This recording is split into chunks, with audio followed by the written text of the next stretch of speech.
live and direct in full effect out the 832. Y'all already know how Jimmy J Smooth do. I'm live and direct in full effect with my boy out the 662, and y'all already know how he do. What's popping and what's dropping, brother Craig? Man, not much. Hey, Samsung, make some better fucking Bluetooths or some shit.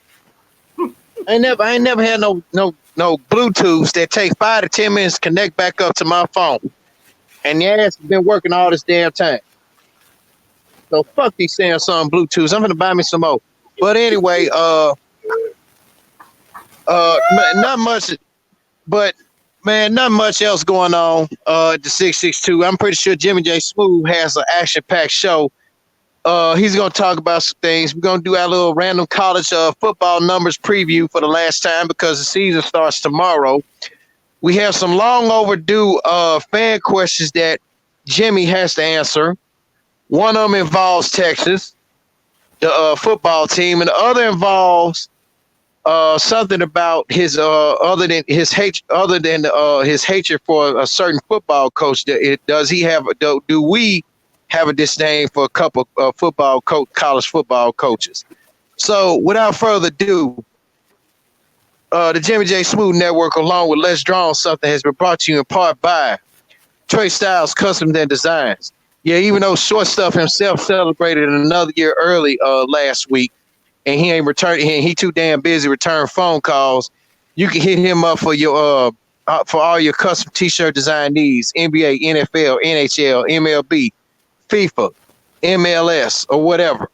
Hit him up for everything, including he'll do family reunion shirts and dedication shirts as well. Hit him up at Trey Styles Customs and Designs at 901-364-3698. Also, big shout out to my girl Sherry Ratliff, who just opened up her new shop,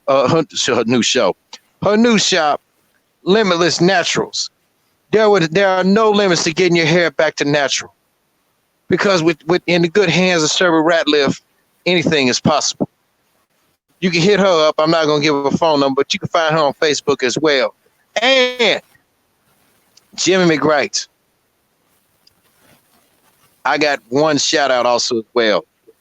Big shout out to my girl, the lovely Miss Angela Burks Henley, aka Scented Candle Maker. Hit her up for all your scented candle needs. Because if you got any certain type of scents that you need, I guarantee you Miss Henley has got you satisfaction guaranteed. Just hit her up on Instagram as Scented Candle Maker, and along on Facebook as Angela Henley. So without further ado, Jimmy J Smooth, let's get these listeners on what we do best, and that is spit some real knowledge. So what's the first topic, my brother? The first topic is actually the Miami-Florida game. Now, let me just keep it 1,010 on this particular instance. Both of those damn quarterbacks look like shit. The Miami quarterback looked like shit, and Florida's quarterback looked like hot shit. Let me stop you there. Felipe Franks has always been hot shit. Look at his play last year. Continue.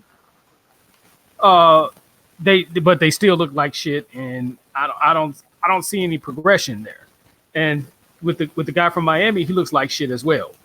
The good thing is they have a good defense, and it may bail them out a few games. However, at the top of the ACC, with Miami playing Florida State this year, like they do every year, and playing Virginia Tech, I don't see them winning no more. I see them losing about 3 or 4 games, possibly 5, with the type of quarterback shit. Unless the guy, the new head coach of Miami, do something with that particular guy, they're not going to win. They're not going to have too good of a season. So Miami fans, hold your breath.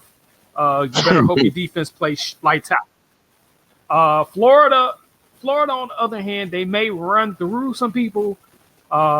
Tennessee may give them a scare, but I got to see what Tennessee looks like after right before they get to that third Saturday, as we call it. Florida beating Georgia this year. They're going to get their ass kicked by Georgia. And if they happen to get lucky enough to run into Alabama, if they run into Alabama, it's not even going to be a contest. I'm just going to laugh throughout the entire game, like I'm about to laugh at Dave Chappelle's Comedy Fest once I get off this air. But other than that, it was a good defensive game, good scoring by both offenses. Yeah. But their defense, if it hadn't been for their defense, those defense would have easily given up 30. If their defense sucked, they would have gave up about 40 or 50 points. But their defense was fortunate enough to only give up 20 plus on both ends. So my thing is both of these quarterbacks need to get in the film room. Study your progression, study your reads, and just get y'all shit together, because y'all look terrible right now.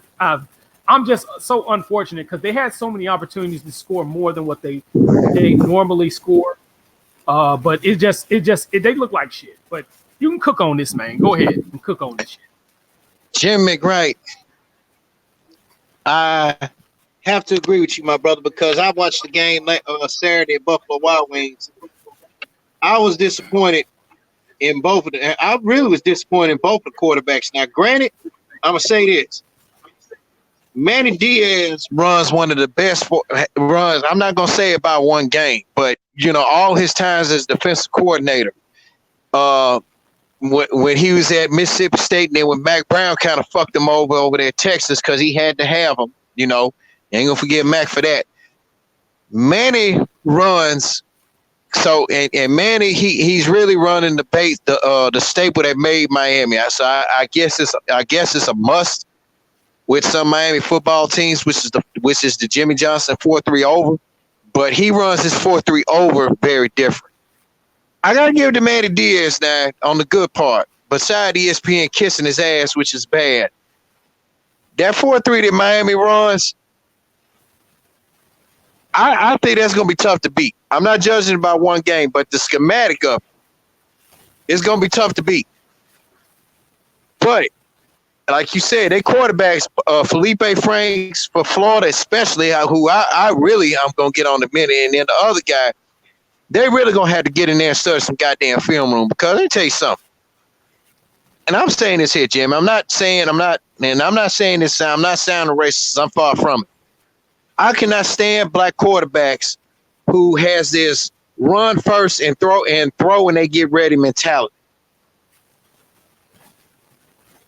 And especially somebody like Felipe Franks, he had all season. Matter of fact, after they lost they lost their bowl game to Michigan or something like that or whatnot.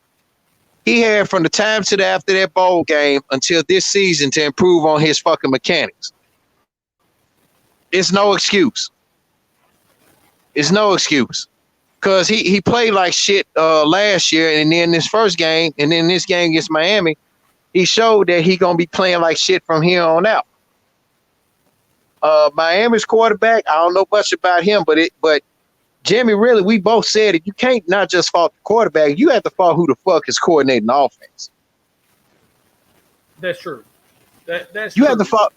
You have to fault who is coordinating the offense. And speaking of coordinating offensive quarterbacks, I'm gonna talk about we're gonna start a new little thing, the Savage tweet response of the week, and this is gonna surprise you on that one.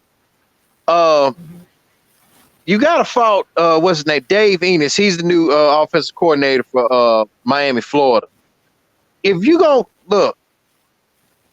call yourself trying to run a multiple offense that's quarterback friendly, you need to work with your fucking quarterback. That's true. Take a damn cue from Chris Peterson from Washington and Brian Harrison from Boise State. In which, by the way, I'm gonna go ahead and peg this. The most underrated game that needs to be watched, in my opinion, is when Boise State takes a trip down there to Slick Willie. Yeah. And you know who I'm talking about on that, Jimmy. Yeah. Now, yeah, so now let me update you on their schedule. They play Virginia Tech on October the 5th. Mm-hmm. They play Florida State on the 2nd, Louisville the next week. So yeah, they're gonna win. Hold up. Them 3 games right there, they're gonna lose one. I'm gonna tell you who they're gonna lose that 1-2. Virginia Tech. Mm-hmm. That's it. They ain't gonna lose Florida State, man. But they play in Tallahassee, so Tallahassee. Shit, they ain't gonna... That's I'll say that's tricky. That's tricky right there. I'm gonna go on a limb and say that gonna be tricky because when you're dealing with a rivalry game, that's a little different when it comes to rivalries. But that could go either way right there. They could fuck around and lose to Duke. I'll say that. You know, because they play Duke. They can play Duke because they played Duke on the last game of the season.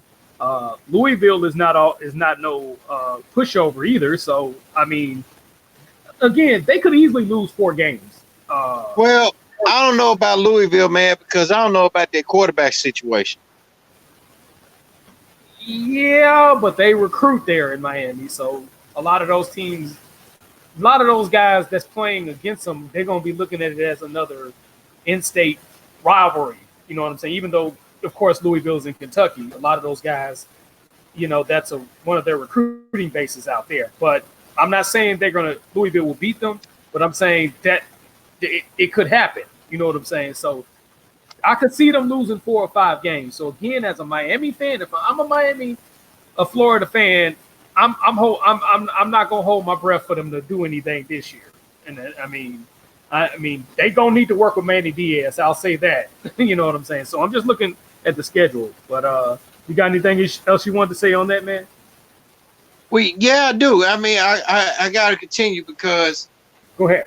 No, Florida, and see, Florida wanted Dan Mullen to come on back. Okay, if he wants that offense to work, he needs a better quarterback than Felipe Franks. Because the dude is garbage. Mm-hmm. Period. Bar none, he's garbage. He is straight garbage because I've never seen a quarterback. And by the way, if he and them 2 interceptions that he threw in that game, they were bullshit interceptions. And I could tell by his mechanics, he reminds me a little bit of Jameis sexual seduction Winston. He doesn't see downfield much, and he's a bad decision maker. You can't get into the NFL with your bad decision making and you don't have the right fucking mechanics. Because I mean, let's face it, the Tennessee Titans got a quarterback right now that has fucking bad mechanics, and he's bad at everything else. And we know and that's Marcus Mariota. Let's keep that 1,010. Marcus Mariota is a bad fucking quarterback. Yeah, and he's injury prone. I mean, when he's healthy, he could produce. But when he's not healthy, that's a whole nother another conversation in itself. So I think for Marcus Mariota, if he can't stay healthy this year, we're gonna be drafting another quarterback. To compare Felipe Franks to Jameis Winston in college, no, he's not even close. I ain't gonna even do Jameis Franks like that. He's not even close as a quarterback. No, because at least in college, Winston had mechanics. You know, in the NFL, that's a whole nother. NFL is a whole nother ball game. So I ain't gonna. Okay, but wait a minute. But see, let me take it back. But I'm not taking it back what I said about him, because Bruce Arians is coaching this dude now, and he said it. He even said that Jameis is a piece of work to work with, man. Because if somebody like who did Bruce Arians have at his time in Arizona? He had Carson Palmer. Yeah. Okay. Now, somebody like Carson Palmer can pick up on that easy ass offense. See, Carson Palmer. Carson Palmer got injured. Yeah, he was a little injury prone, but Carson Palmer had some damn good mechanics. He was able to see downfield. Carson, I ain't saying Carson was a good pick, but make a long story short, if Jameis can't score no points or put up no yards in that type of offense, he don't need to be a quarterback. And Jimmy, you and I have both applauded before your self-imposed exile in the NFL in regards to the Kaepernick situation, which I'm gonna talk about in a minute. Mm-hmm. You and I have both been a fan of Bruce Arians' offense. It's not the West Coast offense. It's a pass. It's basically, when you look at it, Bruce Arians learned from all the greats, Bear Bryant and a whole bunch of other guys. But when you really look at his playbook, it's really a original a homage to the late Sid Gilman with his own spin of things. Yeah, but where Jameis don't have no excuses. Jameis Winston is damn near 6'5". You know what I'm saying? Some people say 6'4". I'll just put him right at 6'5". So he's supposed to be able to see downfield. Where if a guy's shorter than 6'2", 6'1", I can give him an excuse. Like Russell Wilson, he can have an excuse to not see downfield because he's short. He's like 5'10", 5'9" on a good day. So, but he uses his mobility to see downfield, by getting out of the pocket. So that's a different conversation in itself. But where Jameis Winston, he's tall, so he doesn't have any excuses for that in particular. Right. So that's a whole nother conversation in itself, though, man. So yeah. But go ahead, bro. But on the closing note of that, it was a good. I'll admit, it was a good ass game, and they need to be playing like this every year out. The hell, they need to make this a regular season series from here on out. Because Miami and Florida, man, it's like, because when you talk to Gator fans about a rivalry with Miami, that's a touchy subject. It's a touchy damn subject. Why, I don't know. But talking about a rivalry with Florida is what you said? Yeah, a rivalry with Florida is pretty touchy. And why, I don't know. But excuse me, it was a good game, a defensive game. Miami's defense, looked pretty good, but now the run game and the receiving game is pretty good on Miami's end. But quarterback, yeah, he passed for 200 yards, but he played like shit for Miami. And Felipe Franks, you ain't broadcasting something new. He always plays like shit. So that's nothing new.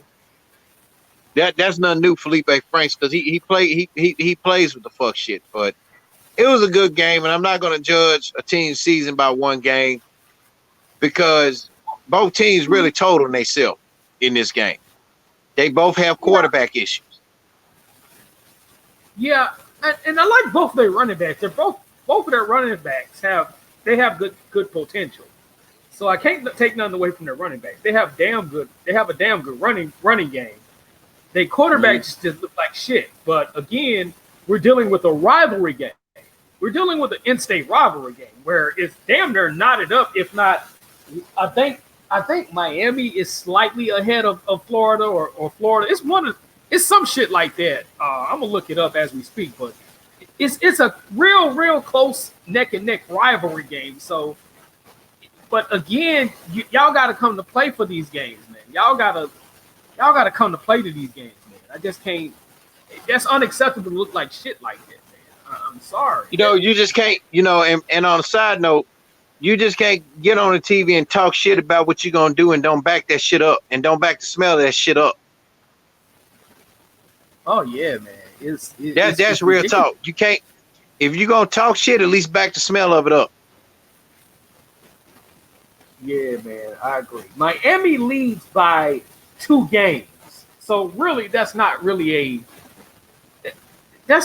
a significant lead in terms of a rivalry. But it's right. A rivalry nevertheless. 2-game lead, and that's because they lost That's because Miami lost, and that because Florida lost in the Sugar Bowl, and then they lost again, like I think in the Peach Bowl. I think one year against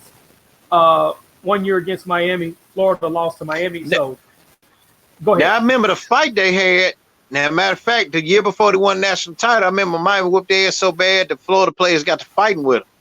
That's when they had Butch Davis on there. Butch Davis' last year as the Miami coach. And Miami whooped their ass so bad, it was a fight that broke out in that Sugar Bowl game. And they vowed never to play each other again. It's much like when the BYU players in BYU and Memphis.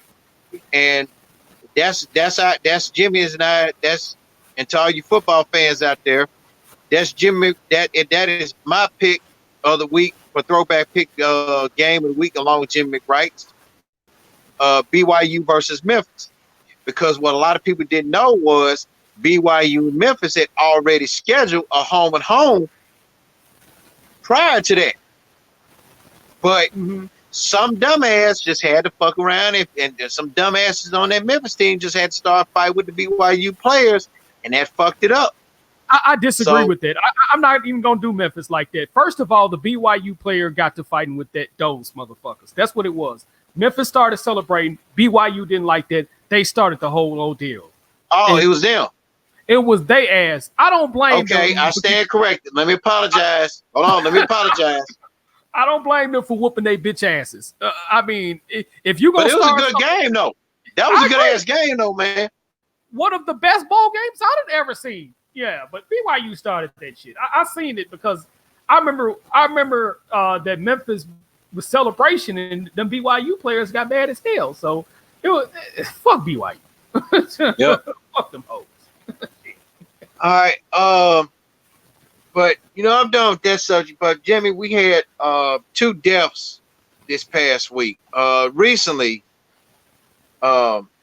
Jessie Combs, the fastest woman on 4 wheels, she died today while trying to set a new record.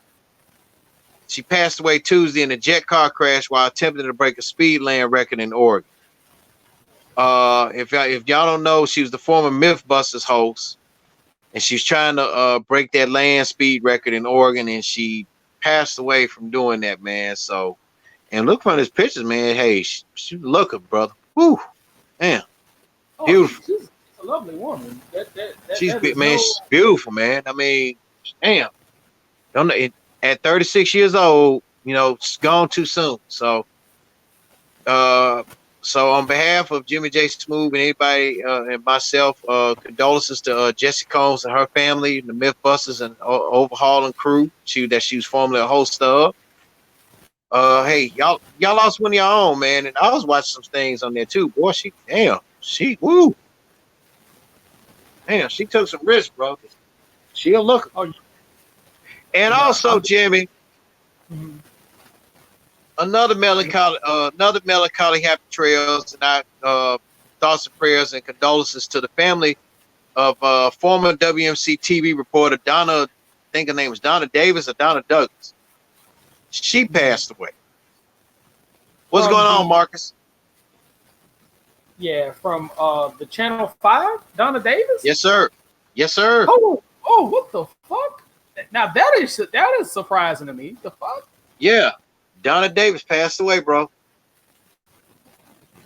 Because Kanji Anthony posted up where the funeral arrangements and the viewing of the body was going to be. So melancholy happy trails to her. From what I remember her when I first saw her when I first reported when I first moved down here. Ooh, she was a looker. So man, we're losing the good people, man.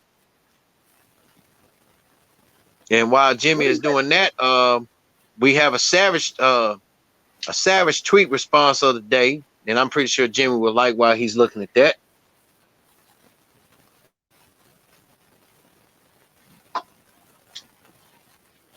They're not saying the cause of death, from my understanding. Right, they're not going to. Now, I know she's from Jackson, Tennessee, and she came. I remember when she first came to WMC TV5 out of college, because that was, from my understanding, that's her first. Yes, that's correct. University of Memphis. Yes, that was correct. She started on WMC radio. So I remember when she first started. That's when she first started. Yeah. So yeah. He's also asking the question. All right, Tyrone said, you guys think someone should take Kaepernick even though he's asking $20 million a year, which is more than every backup QB in the league? Tyrone, we're going to answer that question in a minute because I want to address the Kaepernick situation.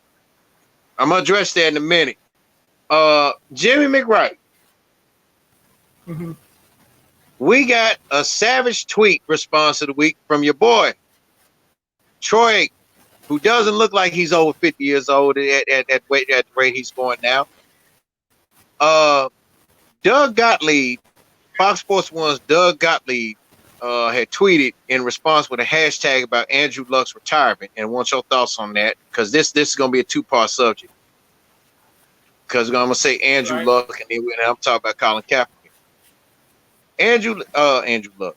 Doug Gottlieb said this on his tweet on August 24th. He said, retiring because rehabbing is quote unquote too hard is the most millennial thing ever. Hashtag Andrew Luck. That's what Doug Gottlieb said about Andrew Luck.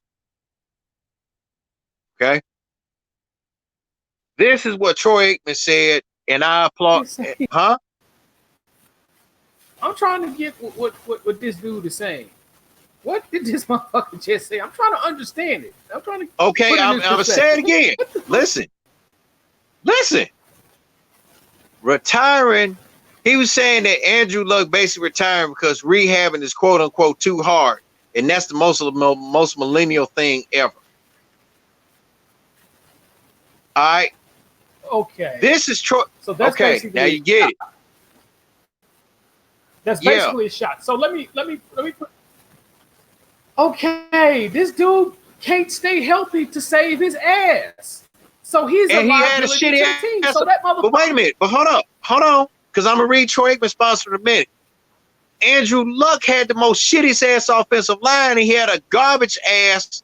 And he had and the coach. And you got to forget, the Colts fired their best general manager in place of a garbage ass general manager who looked nothing more like a sleazeball, goatee, fat fuck.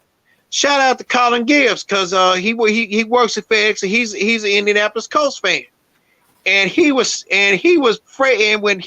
And when I told him the day Ryan Grigson got fired, that man was acting like Fred Sanford, because he was so glad when he was clutching his heart attack. He was so happy the Colts got rid of this dude. Ryan Grigson, because I'm gonna tell you everybody that Savage tweet in a minute. Ryan Grigson, instead of this man instead of him drafting on offensive line, because I don't like the Cowboys, but I will give the Cowboys what props is due. They're gonna draft a damn good offensive line, bar none. That's every year, with the exception of a few years, because maybe they didn't like the quarterbacks that was under center. You know, Dallas is always gonna have a good ass offensive line. Bar none. I don't know what other team's gonna have a good offensive line. That's another subject at another time.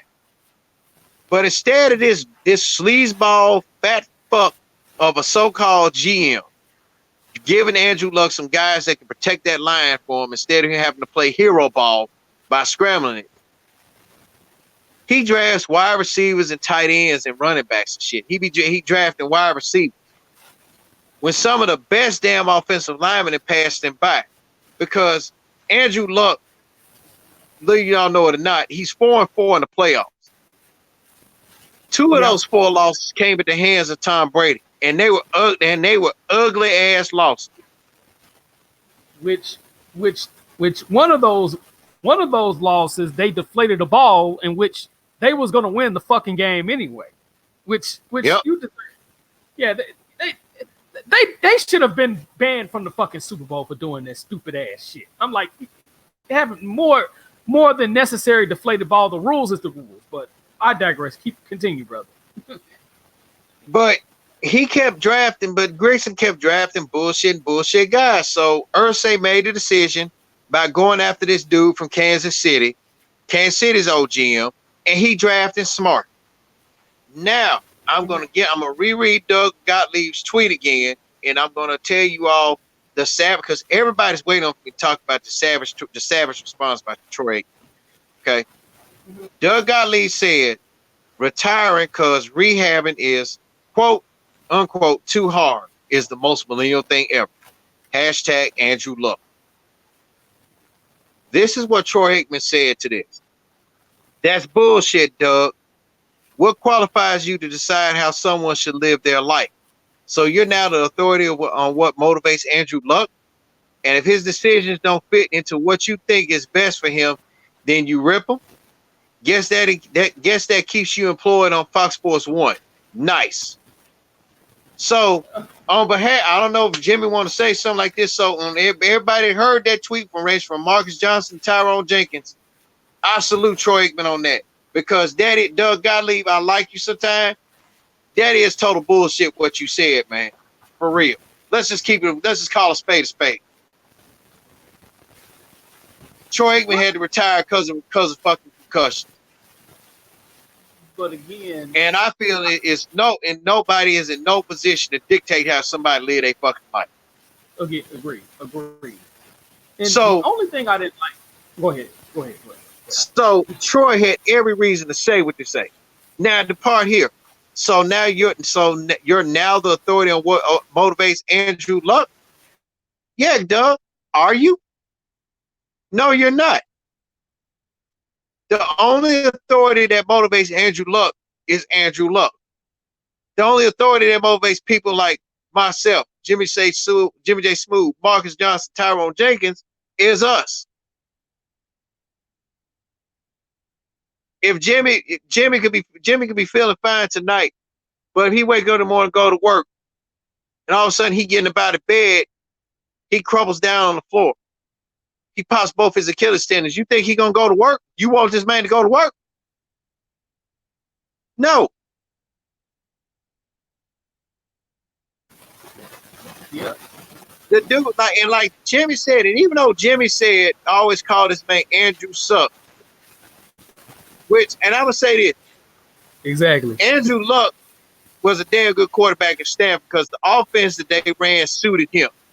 I fought guys like Chuck McWell. Let me take that back. When Bruce Arians took over for Chuck Pagano, that was Andrew Luck's best year. Because Bruce Arians made an offense catered for Andrew Luck. Okay?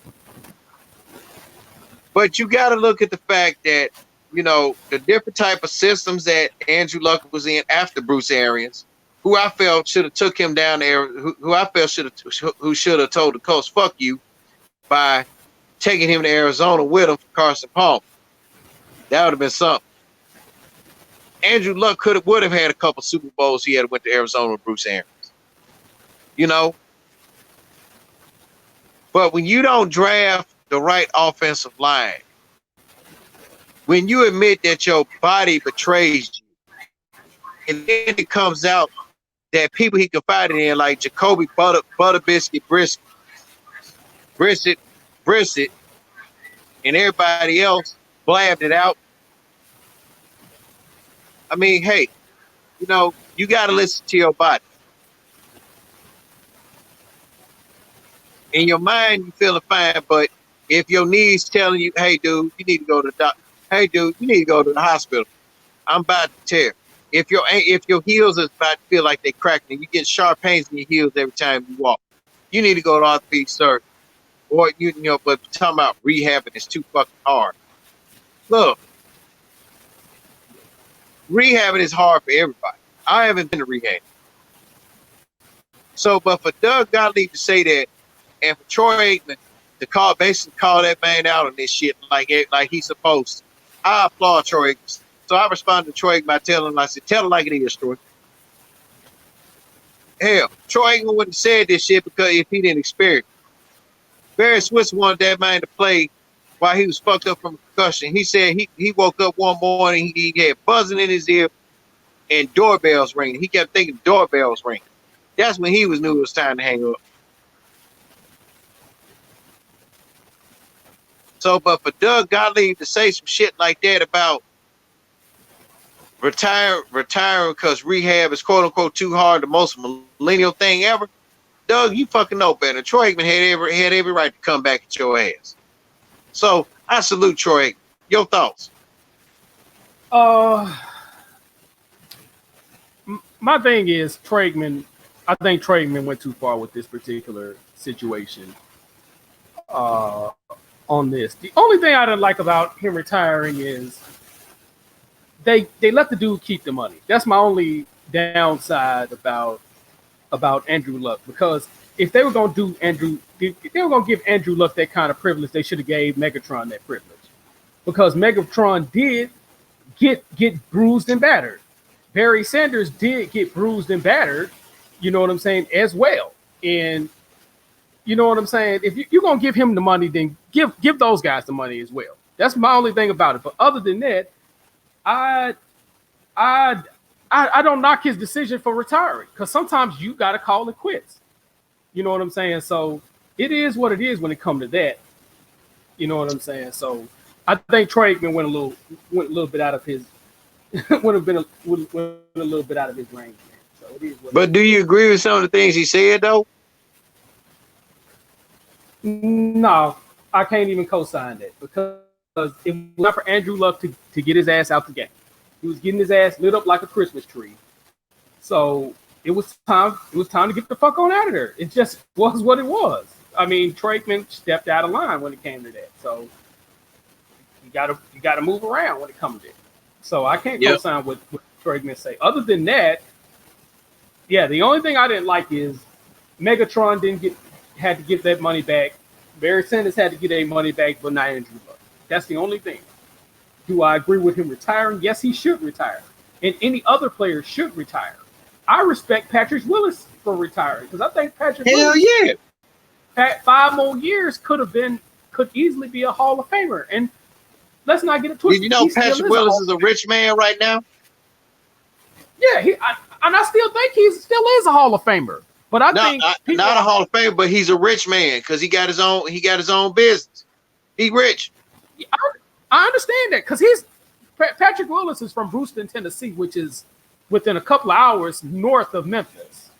You know what I'm saying? Because I remember the guy coming out of high school, 5 guys out of the, according to the Jackson Sun, which is an affiliate of the Commercial Appeal. So I remember him coming out of high school, and I knew right then, because he played running back in high school, and I knew right then when he played running back out of Brewston, Tennessee, that he was gonna be good. So I knew for a fact that he was gonna do something. I didn't expect him to do it at linebacker, because he was so good of a running back out of high school. It shocked me that when they changed positions at Ole Miss, because my friend again Dante Reed, when the most hated coach at LSU, I can't even think of him off the top of my head. That's how much many things is on top of my mind. He was supposed to play right behind. He was supposed to play right beside Patrick Willis at Ole Miss. My friend Dante Reed. So it is what it is when it comes to that. But yeah, I'm saluting that brother. I'm glad he's making his money as well. So he retired at the right time. I think he's a first ballot Hall of Famer regardless. But I think the people gonna punish him as well. So it is what it is. All right. Speaking of that, and Tyrone, he was saying he couldn't wait for me to address this situation. Speaking of the Indianapolis Colts, Indianapolis fans, even though they were booing Andrew Luck about his retirement, they were also chanting at the stadiums, and white people was like, "We want Cap, we want Cap, we want Cap." They were chanting for "We want Colin Kaepernick." So they decided to respond back by trying out fucking free agent quarterback Brock Fuckboy Osweiler. Now, Brock Osweiler is the same guy that he never had a formal meet with the Houston Texans, got signed to all this damn money. And when the Broncos had won the Super Bowl, his excuse for not going to the White House was, quote unquote, he wanted to make a good impression with the Texas organization by showing up so he can be ready for training camp and everything. And I agree. And I remember this episode, and that's when Joy Taylor was hosting Undisputed and they first talked about this shit. I agree with all 3 of them when Joy Taylor was with him at the time.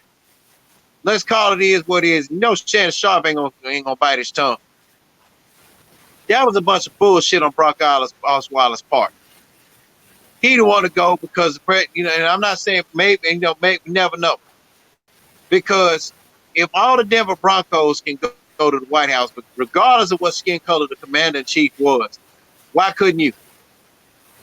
And he couldn't even form, but, then you look on his Twitter handle, he said he's talking about he's supposed to be, he has faith in God. If you have faith in God, why would you have faith in telling a lie like that to me? So, Indianapolis is already fucking up by trying out this dude. They already, as in the bar quote, they already got Jacoby Butterbiscuit Brissett, because he ain't did shit ever since Bill Parcells, ever since Bill Belichick got rid of his ass after he had them 2 cups of coffee starts for Tom Brady during that suspension and whatnot. But I really think Indy need to work out for Colin Kaepernick, because the dude, just because with fuck what I'm looking like this here. Fuck what Kaepernick did. That's I'm saying I applaud him for what he did. But if every owner and coach or special teams coach, a ball boy or Gatorade boy or girl gonna hold that against them, on behalf of all these listeners and every San Francisco 49er fan and myself as a Colin Kaepernick fan included, by the way, shout out to Trey Murphy, because little short runt, I told you that Colin Kaepernick would get y'all to the Super Bowl, but you didn't believe me. You didn't believe shit would stink, but you had to smell it anyway when he got y'all to the Super Bowl. If they gonna hold that against Kaepernick, NFL can really, as Macho Man say, really, kiss my ass on this. They need to try Kaepernick out. I don't care how much money Irsay got the bank, because if you get that same amount of money to fucking Brock Osweiler and he stink up the joint, you deserve to have some down years. I'm looking at Tyrone Jenkins said somebody, and he lost 16 of his last 19 games to start.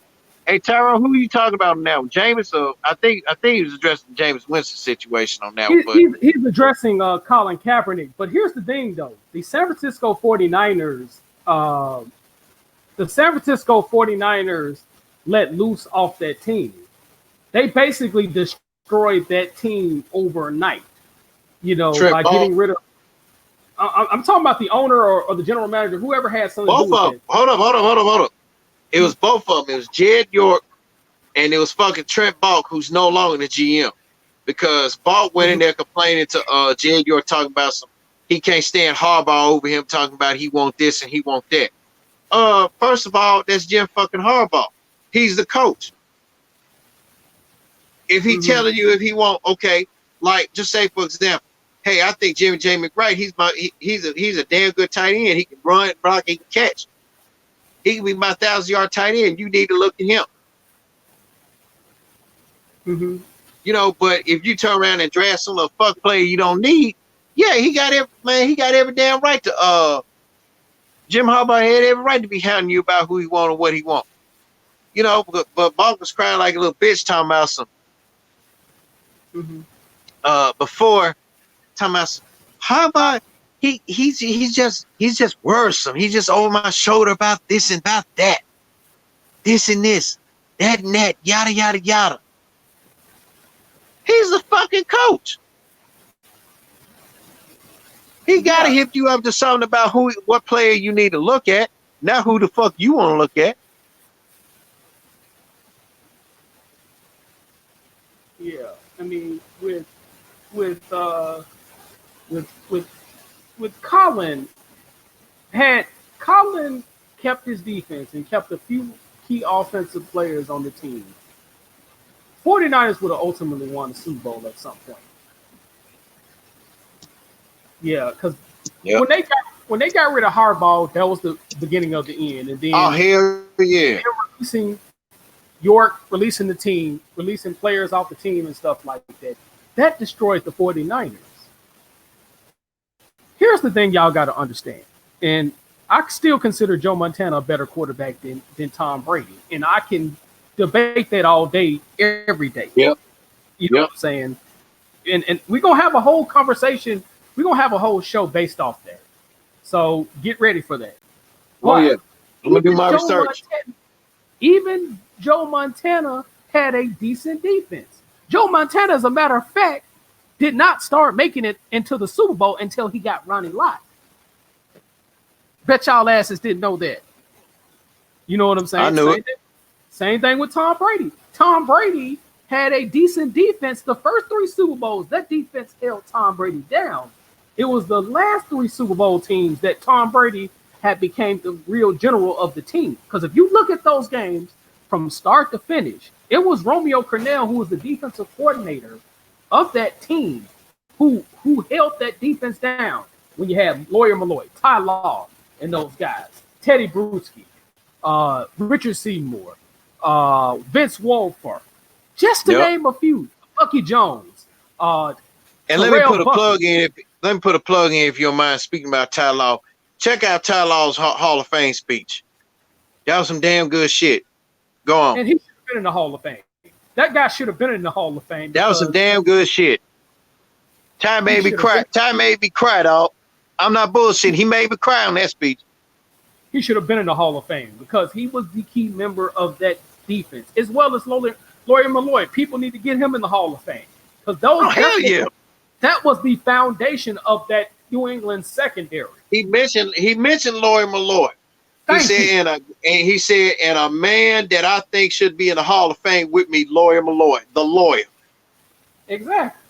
Malloy, Terrell Buckley, all those fucking guys should be in the Hall. At least 3 of the starters of the first Super Bowl team should have been in the Hall of Fame a long time. And Parcells, that's a part. Parcells drafted him. Exactly. They was Parcells drafted. Exactly. So it is what it is when it comes to that particular topic. But we gonna definitely gonna cook on the reason why I feel like Montana is better than Brady's. But nevertheless, Kaepernick would have got a Super Bowl ring. And I'm gonna tell y'all something that people don't realize as well. Kaepernick would have won the Super Bowl against the Baltimore Ravens. What ended up happening? I'm gonna tell you what happened, and people forget about this. Y'all motherfuckers out here talking about Kaepernick is not that fucking good. Well, if Jim Harbaugh's stupid ass did not call a fucking timeout, Colin Kaepernick would have scored the game-winning touchdown because the fucking Baltimore Ravens did not see that coming. Watch that fucking game again. Damn right. Thank you. Watch that Say game that again. one more. Wait a minute. Say it one. Jimmy, I know you and I have something in common. We don't like to repeat ourselves, but please repeat it for some of these $2 flunk these $200 earwax filled airheaded football fans, especially some of these 49er fans out there. I'm not calling all 49er fans airhead, but they're delusional because they don't want to listen. Could you please repeat that? Colin Kaepernick was going to score the game-winning touchdown off a quarterback sweep that would have left 24 seconds on the clock versus the Baltimore fucking Ravens. Colin Kaepernick was going to score the game-winning touchdown. What ended up happening was Jim Harbaugh called a stupid-ass timeout. The Baltimore Ravens defense did not see that quarterback sweep coming. And the thing was, after they called that timeout, they threw the ball, I think, twice from what I remembered, and they lost the game by doing that. When Colin Kaepernick could have ran the ball in and would have it's hard to go throw downfield and score a touchdown or get a field goal with that type of time going on. You know what I'm saying? Colin Kaepernick was going to score the game-winning touchdown versus the Baltimore Ravens, but Jim Harbaugh called a fucking timeout. That's what fucking happened. And people continue to call this man not no good. He was a timeout away from winning the fucking Super Bowl. Yep. And the game is on YouTube, people. So watch it again. That game is on YouTube. Exactly. Baltimore was not going to score downfield within that time frame because the 49ers defense had the momentum. When they forced that fumble with Ray Rice, that swung momentum in the direction of the 49ers, and that's when they made that comeback. So, guys, y'all better watch that game again and watch what you say when y'all say that motherfucker ain't that good. If he wasn't that good, he wouldn't have took them to 2 consecutive NFC championships plus a Super Bowl, and damn near, had he not thrown an interception, he damn near would have got him to a second straight Super Bowl. And let me also add on this. If Colin Kaepernick wasn't an accurate quarterback, He wouldn't have beat the shit. He wouldn't have beat the shit out my Packers the way he did in that divisional game. 282 yards passing and 187 yards rushing. Do the math. That's 282, 180 yards. That's 469 yards total by himself. And then Frank Gore had 130. Mm-hmm. Okay, Tyrone said, my bad. They signed him for $2 million with incentive. That could add up to $5 million. I agree. Yep, but you know, everybody talking about Kaepernick came from that West Coast system. Look, you can't tell me about but they signed Josh McCown instead for $5 million with incentive. That was a previous comment. Okay. Okay, but you know, and this is what 6 minutes, and I'm like Charles Barkley here about some things what pisses him off. It pisses me off with some of these so-called football fans who don't know the difference between a post route and the post office. They're talking about Colin Kaepernick came from a West Coast offense in football. No, do your math. The pistol offense was a far different version of a West Coast offense. It was supposed to be a run-based offense, but it turned out to be a run and pass type offense that benefited from Colin Kaepernick. If Colin Kaepernick wasn't such an accurate fucking quarterback, he wouldn't have had a 3,000 yard passing season, over 3,000 yard pass season, and over 1,000 yard rushing in his final year. He shared that honor with two running backs that had 1,000 yards. That both ran 1,000 yards. So he was on a team that had 3 1,000 yard rushers, and he was one of them. If Colin Kaepernick isn't such a fucking accurate quarterback, the dude wouldn't have had damn over 70% pass completion percentage in his final year fucking the battle. So if you don't know what the fuck you talking about with football, and really let's be real here. You ain't gonna beat Jimmy J will definitely burn you a new asshole to be surgically replaced when talking about football. I would definitely burn your ass to a crisp when it comes to talking about football offenses. And I don't know if Marcus Johnson or Tyrone, anybody else will also. If you're not a football fan, and if you think you know more about football, and if you don't know, and if I question you about what the fuck post route is, and if you say, I don't know, but I'm a football fan, you can, on behalf of everybody, and I speak for everybody, you kiss our ass. Don't come to me with that shit talking about Kaepernick wasn't an accurate quarterback. Don't talk to me talking about some Kaepernick didn't study the fucking playbook. If Kaepernick didn't study the fucking goddamn playbook, the years that he was with San Fran, he wouldn't have had over almost between the 65 to 70% pass completion percentage. And not only that, he wouldn't have took Alex Smith's position to begin with. Thank you. He would not have taken his position to begin with, because that changed the whole. When he took Alex Smith's position, the 49ers only lost one game after that, and that was against a big-ass blowout versus Seattle. Other than that, they did not lose a game up until the Super Bowl. Not only that, Colin Kaepernick was an all-state pitcher as well as an all-state basketball player who played with Kevin Love on the AAU team. He was an all-state pitcher as well. So he has to have some accuracy to be an all-state pitcher in his high school. So come on, guys. People don't know what the hell they talking about. That's what I'm saying. And I'm not, and if anybody, if any 49ers fans, look, don't take it the wrong way. I know my shit. I sent my boy Trey Murphy, I sent my boy Trey Murphy a video of when Colin Kaepernick ended the nation's longest winning streak in football history by Boise State, when they beat them on live television on a Friday night game. Colin Kaepernick beat Kellen Moore. It was a damn good game. Colin Kaepernick beat them. They got beat. The score was close, but Nevada beat them in every category.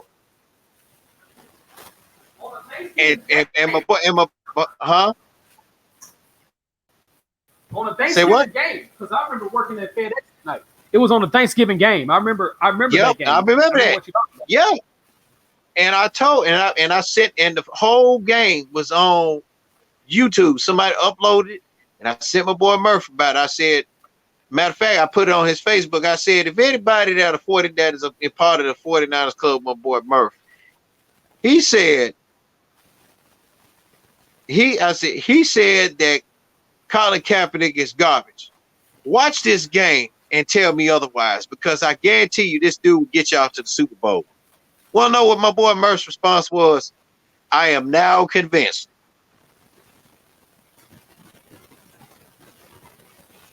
Wow. So Kaepernick is a damn good quarterback, and he's far from fucking lazy. Okay, 2,200 passing, 460 rushing. Yeah, Tyrone, because see, Tom Sula changed the fucking offense because the offense is fucking garbage.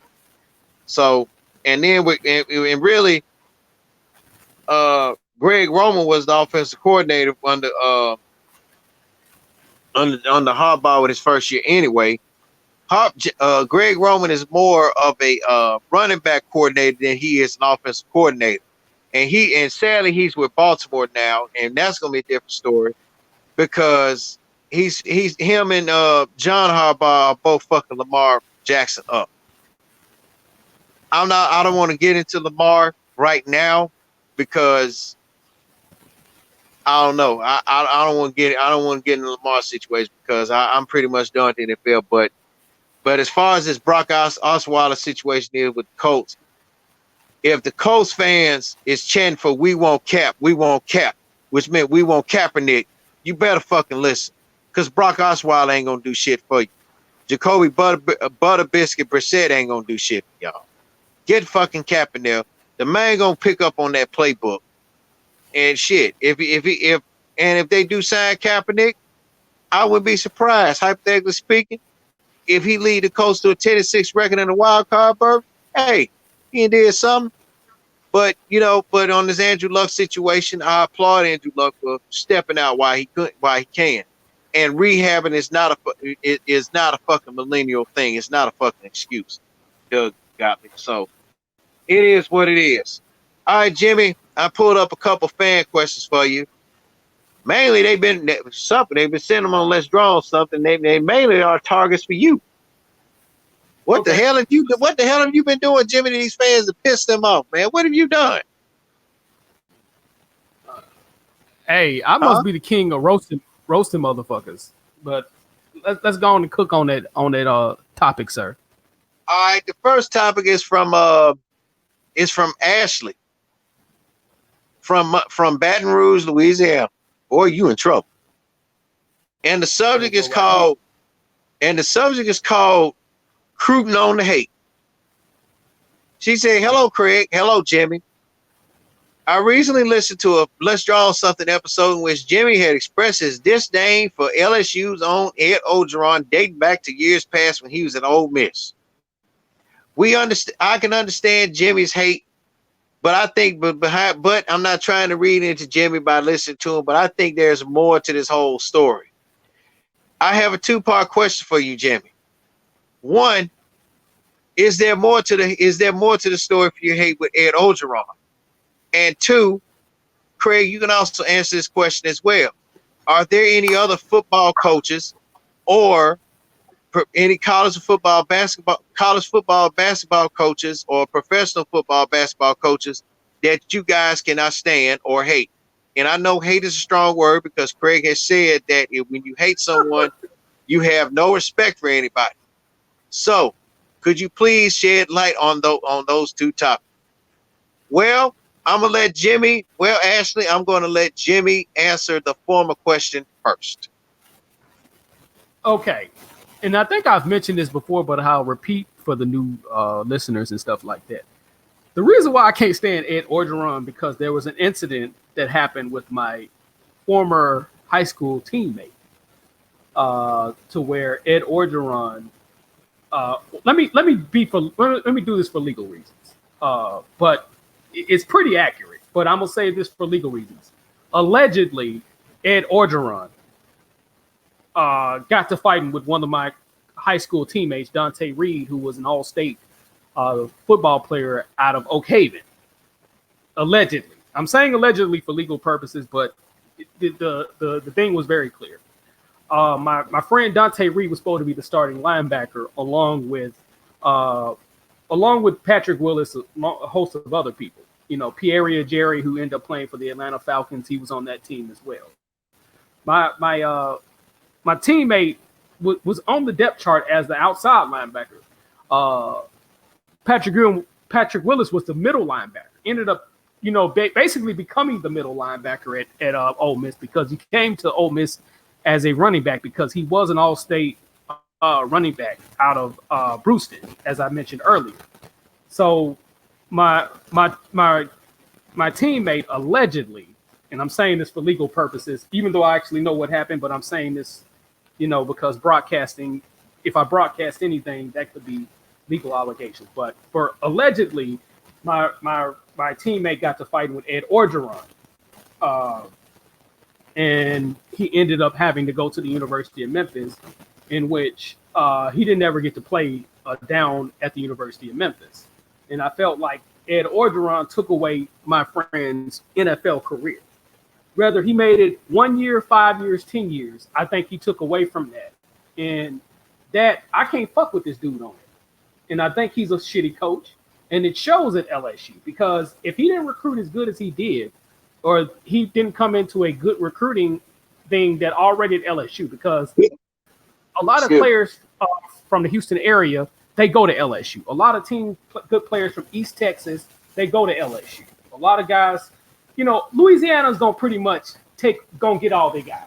You know, Ole Miss, Southern Miss ain't gonna fuck with nobody from Louisiana for the most part. All the top guys is gonna go to LSU. A lot of the top talent from East Texas is gonna go to LSU. Maybe some of the top talent from Mississippi, unless you got Auburn involved. So that's the only thing that's holding Ed Orgeron all together is that talent he's recruiting.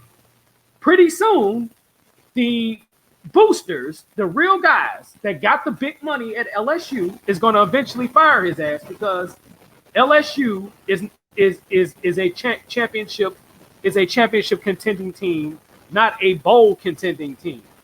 You know what I'm saying? So, in my personal opinion, I have every reason to clown his ass because of actually what happened or what is alleged to happen, I should say.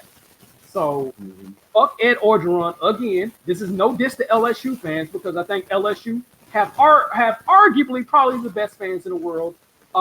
Alabama may have something to say about that. University of Tennessee may have something to say about that. But y'all have some of the best fans in college football, bar none. You know what I'm saying? With a few exceptions. You know what I'm saying? This is not a piss on LSU or with the way Ed Orgeron doing LSU right now, because that's what he's gonna do. He's gonna make it LSU. What's popping and what's dropping? You have a good day, Tyrone. So, most definitely. Please come back again, brother Tyrone Jenkins, man. But again, what I'm saying is he's gonna turn them into LSU pretty soon. You know what I'm saying? Yeah, you won against a UCF team that was undefeated, but you got to think about it. UCF getting leftover Florida talent. You know, not having the top Florida. There's a difference between having the top Florida talent and leftover Florida talent, which is what UCF did. But again, I don't like Ed Orgeron. Ed Orgeron can kiss my ass, and he's going to show y'all how bad of a coach he is. This year, letting A&M score them 70+ points, setting a FCS or FBS record, whatever the fuck. I get tired of you motherfuckers. Division 1A FBS or 74 points. 74 points against fucking A&M, which LSU have not lost to A&M since they've been a part of the SEC. Now, how y'all gonna explain that in the words of Coach Sheldon Harrison? I'm gonna bar that motherfucker right now. How y'all gonna explain that bullshit? How y'all gonna explain it? Well, let me interject something, Jimmy. Yeah. Let me interject something on here on behalf of Ashton. Hypothetically speaking, if you ran into Ed Orgeron, would you shake his hand? Hold on before you answer that question. You know, if you met Ed Orgeron, would you kind of like shake his hand or whatever? Would you kind of like tone your hate down just for a minute if you ran into him somewhere, shake his hand and or whatnot, or would you let that hate just flow? Fuck that motherfucker. So, well, I guess Ed Ogeron would get no handshakes from Jimmy. I won't past that hoe. I won't past that hoe. Fuck that motherfucker. All right. And she also want to know the second question said, was there any coach, is there any other coaches that we can't stand or hate? And she asked me this too.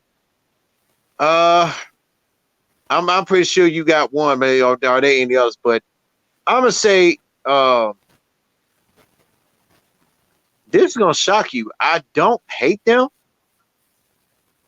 I just can't stand his ways. Ever since he got that job, Slick Willie.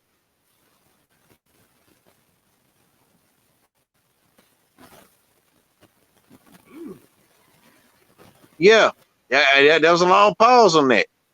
You shocked? I'm shocked on that one, bro. I'm shocked on that one. Wow. Well, that's an honorable mention. It's an honorable mention on him. It's not final, but I'm gonna tell you why. I know coaches do believe in the fact that with the media, you can't let the left hand or the right hand know which hand doing what. You know, you can't let the left hand know what the right hand finna do and vice versa. Okay. Willie Taggart, great offensive mind, you know, good dude in the press conference, but look, man, you can't go in there every fucking year come talking about you got this one guy gonna be a quarterback and knowing all fucking long James Blackman finna be your starter. He should have been the fucking starter from game one last season. He would have been in a fucking bowl. Instead of DeAndre Francesco or Francois, whatever fuck his name is, who's now at Hampton. So, you know, good luck up there with them. But Willie got we call him Slick Willie because, you know, he'll say one thing and he'll turn around and do the fucking other. And 90% of the time it end up backfiring. Like when he was gonna say that James Blackman was the starter, but in turn you start DeAndre Francois. Okay, and then they fell out of the top 25. They weren't even ranked through all seasons. Then when he started Blackman, them fools started winning.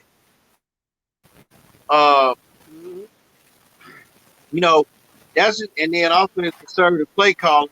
That's just some things I have to stop. That's an honorable mention. I don't hate Willie Taggart. There's a difference. I don't hate Willie Taggart. I just dislike his ways as far as how he does shit. You know, he's bad. You know, like I said, he ain't gonna let the media know that he ain't gonna tell the media, hey, my left hand can really let the right hand know what's finna do. But he'll turn around, he'll do it himself, and end up backfiring. You know, now a coach that I do despise, and Jimmy and I, we have talked about it. Mm-hmm. And if you got an overdue house note, Ashley, you better holler at him. Coach Cal. For a whole bunch of reasons we don't want to talk about. Yeah. I think yeah, that's pretty obvious. Now I will say this, he has the best system in the game of college basketball. As far as but that same system should have won him more championships. Exactly. Hands down. Hands down. And that's why I don't like him, you know. Because it's his fault that the one and done rule is in existence today. So, like I said, my honorable mention goes to Slick Willie Taggart because of that, because of his ways.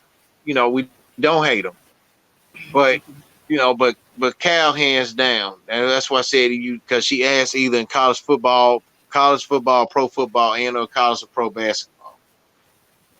So that's my take. What about you, Jimmy?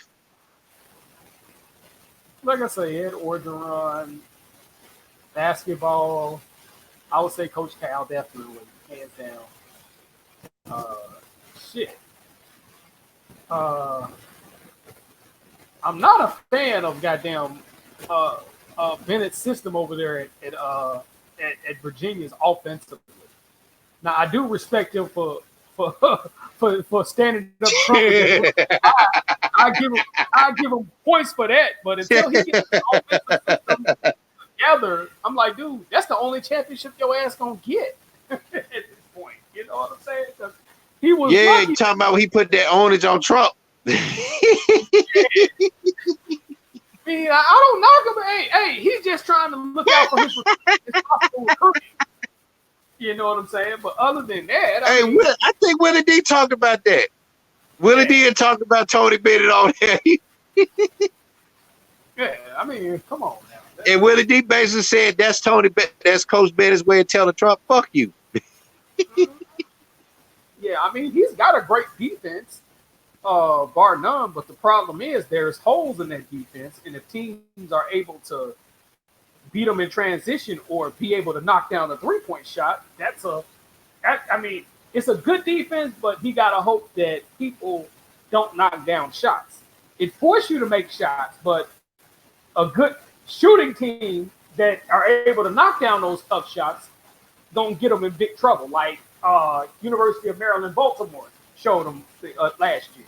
And almost in the same thing almost happened in the first round this year, but he smelled the coffee. But I want Bennett to go on and change that offensive system, be more run and gun oriented, be more up tempo as opposed to just too slow down, because in today's college basketball, and then with them changing the shot clock, that's not going to work. You slowing down the game is not going to work because I think they're going to put it down to the 24 seconds that the NBA has, from what I understand. So he better change that shit. I'll tell you that now.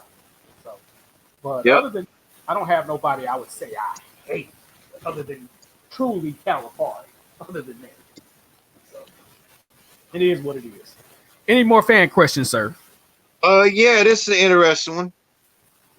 This comes from a Longhorn fan. If I got it right, 457. Okay. And he wants to know from us, what if Texas? He said, "Hello, guys. Love the show. Love your random college football preview, especially Jimmy J. Especially Jimmy's pure, unadulterated, unfiltered hate for LSU when Craig previewed it. When he could say Craig wasn't about shit. Anyway, I have a question. Seeing as how much success Texas is having in the Big 12, what if Texas were to go to the SEC?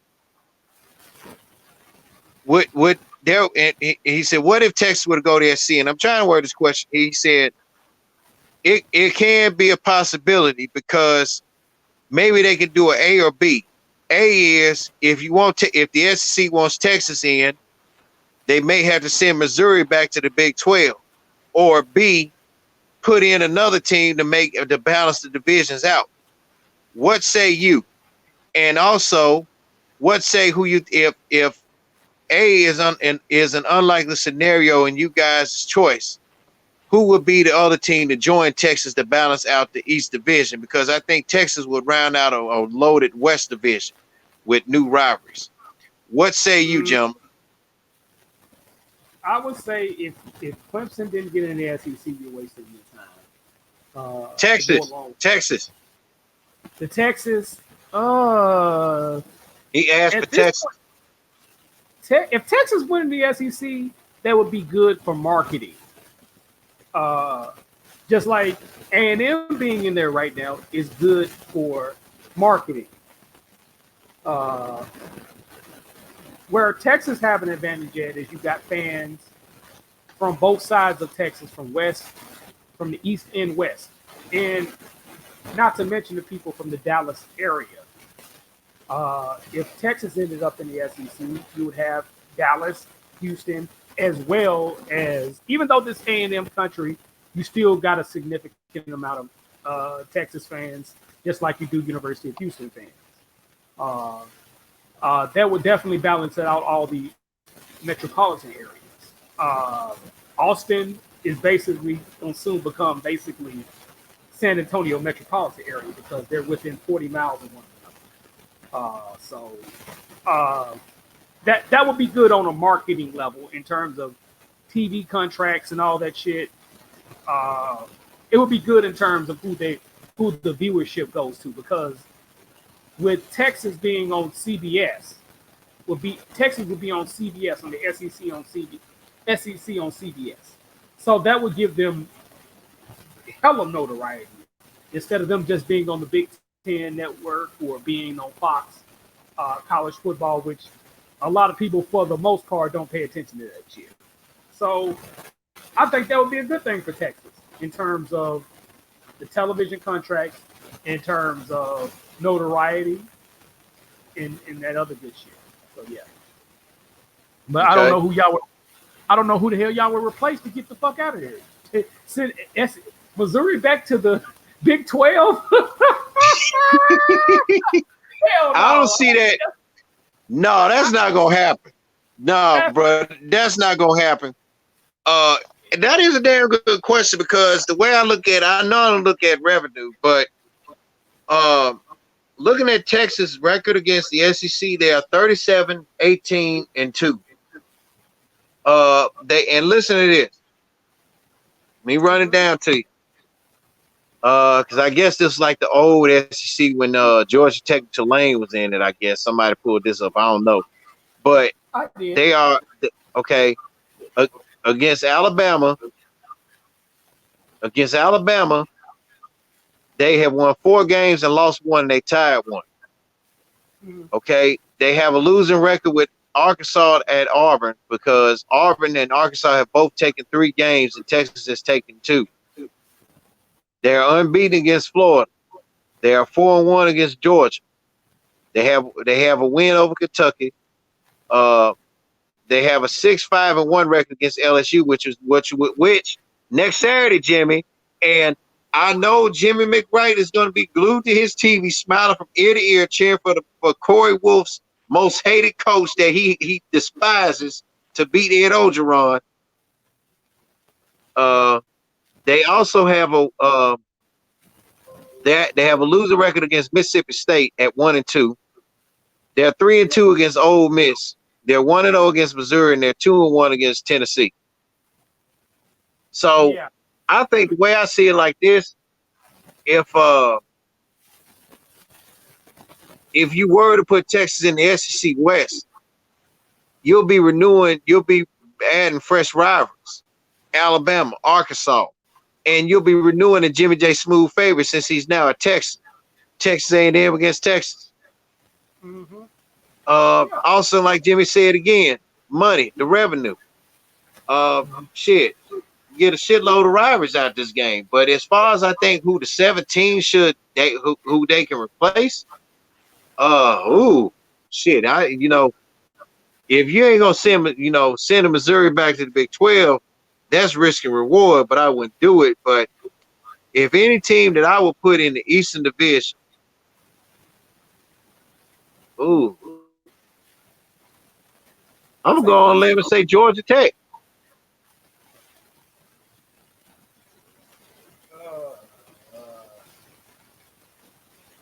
But they wouldn't. Georgia Tech wouldn't be beneficial for basketball, but I think that would work because they have all of Atlanta held down. So that would work. I think that would work. In terms of Atlanta. But if you would have put a 7 team in that Eastern Division to complement that Texas, because the SEC is already composed of what? Because you got in the East, you got Florida, Georgia, Tennessee, Vanderbilt, South Carolina, and Missouri, right? There's 6 teams. You got 6 teams East Division. Put Georgia Tech in that Eastern Division and put Texas in the West. You round it off. No, you would have. I'm sorry. You would have 7 in each division. Right. You'll have 17. Yeah, you'll have 7 teams in each division. So if anything, if you want a good, I think Georgia Tech will benefit from it football wise, and if it's some way keep them in the ACC basketball wise, But Texas will bring in joint revenue. Longhorn, the ESPN Longhorn Network will get in more money based off of that. And if you have them in the West, shit, you'll have some damn good rivals renewed back again. The old SWC conference rivals. Texas and Arkansas, Texas against Texas A&M. Yeah, I think it could work. I think it would work, but will the SEC take a chance on that? And will the Big 12 allow them to walk out like that? Unless the SEC is willing to shell out a lot of money to get Texas like that. I mean, that's going to be a factor into it. But I say Texas being the team of the state, that would definitely benefit the SEC in terms of the number of people who actually watches college football. Oh, and hold up, and to add on to this question, said, oh, by the way, P.S. gentlemen, the reason why I asked this question because ESPN a long while ago, like the stirred shit, wanted to stir up shit about Texas going to the Pac-12. So this is why I asked that question. And I don't think the Pac-12 want that smoke either. I'm No. be honest, because what a lot of those Pac-12 teams do is outside of getting all those teams out of California, they go to Texas. They sneak over to Texas and get some players like that Johnson kid. He's from Houston. Like I say, there's so many great football players that came out of Houston. I done forgot them all. Hell, if you had told me Darryl Green was from Houston, I would have been telling him get the fuck out of here. But yes, he's from Houston as well. You know, so is the late the guy from the Raiders. I can't think of him off the top of my head, but there's so many people from Houston out here. But like I say, they come down here and just grab talent. Same thing with Oregon. They quarterback from Texas, so that's another way that would shut them off a little bit for a certain degree.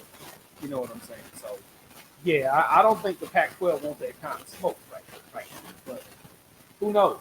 If they wouldn't take that chance. Who knows? Yeah, I'd rather be comfortable for Texas to be in the SEC. So that is, but dude, hey, Longhorn fan asked a damn good question of what if. I can see Texas in the SEC. But when you think about it, SEC don't want none of that smoke either. But it would definitely benefit them financially on a financial level because it would take Texas a minute to compete. I ain't gonna lie. Now it would take them a minute to compete, and then once they finally start competing, then I think they would definitely dominate the West, other than Alabama and LSU, because that's closer to a rivalry. That's closer to a rivalry, really, than A&M. But like I say, in the SEC's defense versus Texas, they've only played SEC teams a handful of times. You know what I'm saying? Like Florida, they have not played Florida that often. You know what I'm saying? So, and I think if they had played Florida more often on a perpetual level, they would have got the same shellacking that they got against Miami that outlawed that outlawed excessive celebration. They would get. I mean, if they had played some of those Florida teams from back in the day, you know, they would get that type of shellacking on a couple of occasions. But they benefited off of playing Florida, you know, as some of these Florida teams when they had lesser talent and stuff like that. So that's my defense against SEC teams. But I think they would beat Arkansas every year. They would definitely beat A&M because A&M's main recruiting base is the Houston area, and there's more to football in Texas than Houston. You know, I would say out of everybody, Houston has the best talent, but that ain't all the talent in Texas. So, because Texas do come in here and get Houston talent as well. You know what I'm saying? Or East Texas talent. So they would definitely, I think ultimately they would get A&M a run for their money. But I think they would dominate the SEC West, other than Alabama and LSU. And on a bad year for Alabama and LSU, they would ultimately dominate that as well. So it is what it is when it comes to that. All right, Jimmy, I got a question for you. This comes from yours truly. Tell me to I'm gonna test your football IQ. Tell me the team that has, and I'm looking at it right now. Let me count. 1, 2, 3. Hold on. 4, 5, 6, 7, 8, 9. Out of all the major conferences in college football, tell me the team that has 9 winning records against conferences in college football and has a losing record in their own conference. Ooh, that's a good one. 9 winning records and has a losing record. Okay, hold on. I'm going to tell you. Because they have a winning record against the ACC, the American Conference, the Big 12, Conference USA. They have a winning record against Sun Belt. They have a winning record against the MAC Conference and the Mountain West. And they have a winning record against non-FBS teams. And they have an even record with FBS independents. So let me count this up. See, you got the ACC, that's 1, American is 2, Big 12 is 3, Big 10 is 4. Don't get on that computer and look. 12 is 4, Big 10 is 4. I'm not even gonna look on them. All right, MAC is 6, Mountain West 7, Pac 12 8, none FBS don't count. Independents don't count, so there's 9, 10.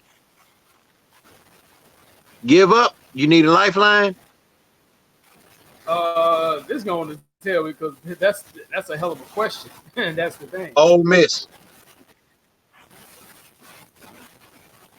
Okay, I can see that. All right. Ole Miss is 11-7-1 against the ACC because they have a 3-0 record against Boston College. They are 106-48-3 against the American Conference. Because they have one victory. They have one victory against UCF, and they have a 47-11 record against Memphis. And they are 15-3 against Houston. They have a 14-12 record against the Big 12. They're 2-4 against the Big 10, 3-0 against the MAC Conference, 4-3 against the Mountain West, 0-1 against the Pac-12. 154-47 against non-FBS teams. Even 2-2 against the FBS independents because they beat Notre Dame when Notre Dame was number 1 year back in 1977.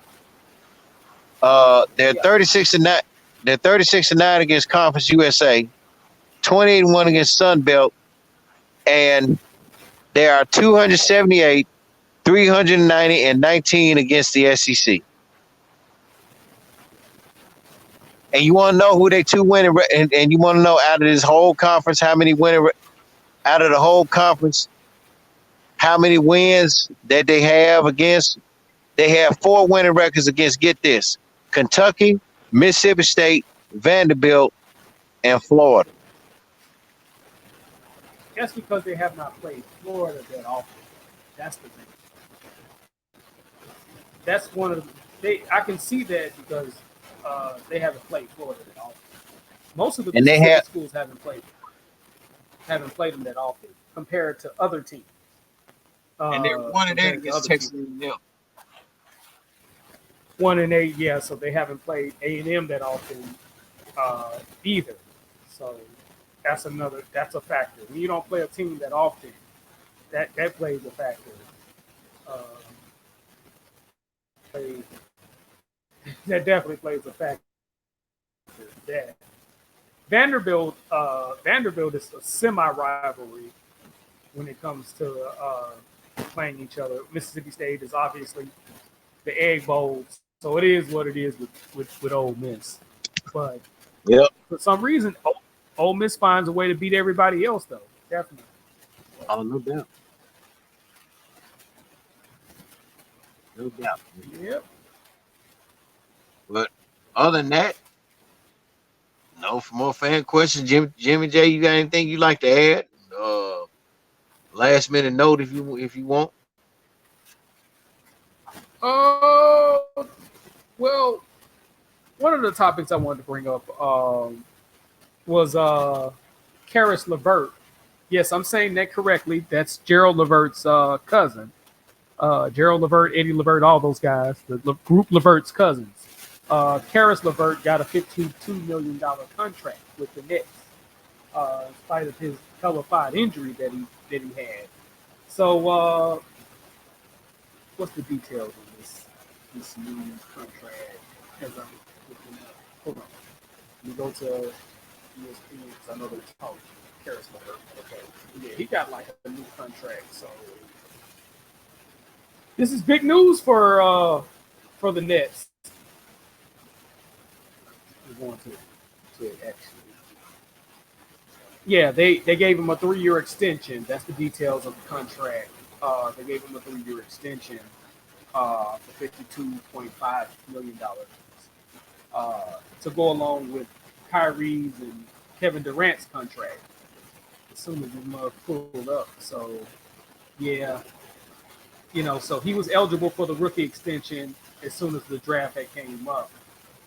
So yeah, congrats to him, man. In spite of his injury, he had a real nasty injury earlier in the season, and they traded him for Thaddeus Young, right?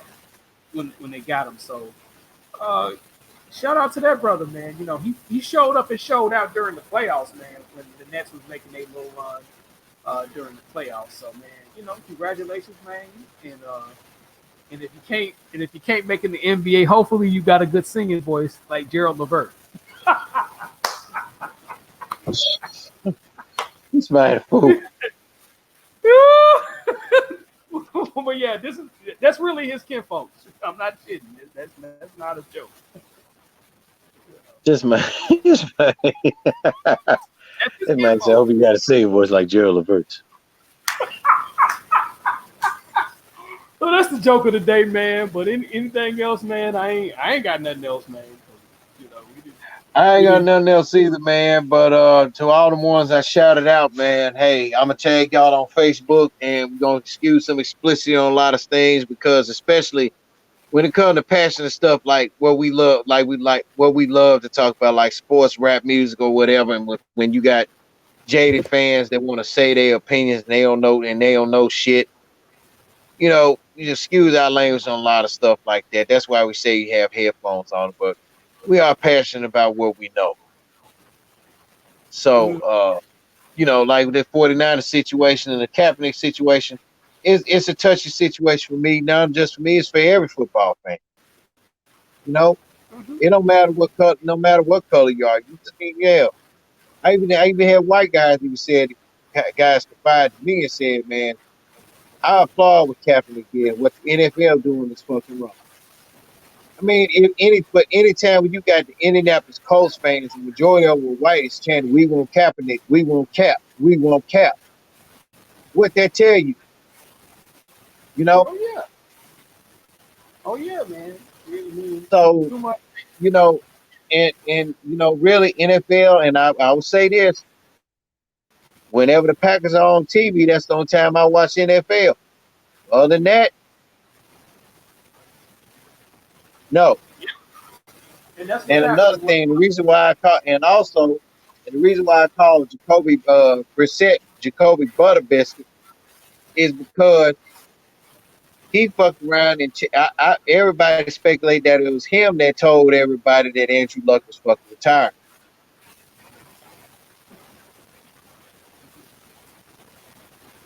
But he's a garbage QB anyway, because he has yet to show me anything, like I said, other than the 2 little cups of coffee he had starting as quarterback for New England before Tom Brady came back.